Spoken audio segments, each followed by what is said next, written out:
Let's take a look at some other triggers with inside of Mosaic Designer 2. The first one we'll take a look at is in-queue trigger. We can use in-queue trigger to fire one trigger from within another trigger. The second trigger will be fired once the actions in the first trigger have run. You can specify which trigger you want to fire or which variable you want to use to get the trigger number from. You can also choose whether or not to test the conditions of the trigger or not. To select the trigger, either choose a variable number or a number from within the properties editor.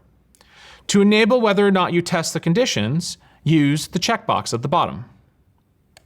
The next action we'll look at is hardware reset. This action will trigger a reset of the Mosaic hardware. After a reset, the Mosaic hardware will fire all startup triggers. Taking a look next at Set Bps Button LED.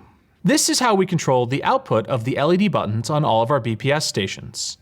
Select a BPS number or variable, which LED you'd like to modify, choose an effect, either off, static, slow flash, fast flash, double flash, blink, pulse, single, ramp on, or ramp off, and then set an intensity, either no change, snap, or fade. If you've selected snap, you have options for level, either through a fixed number or through a variable.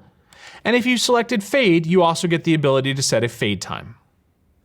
Taking a look at Set Text Slot, you have the ability to choose a text slot and set a value.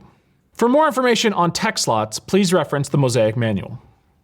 The Toggle Audio action gives us the ability to enable or disable a particular RIO-A. You select which RIO-A number you wish, and then choose the action, enable or disable. When disabled, it will stop processing any of the input audio signals on that device.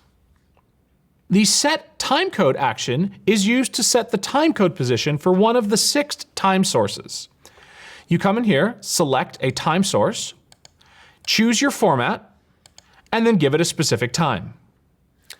Finally, the Toggle eDMX Pass-Through allows you to choose whether or not eDMX Pass-Through is enabled for a specific DMX port on a controller.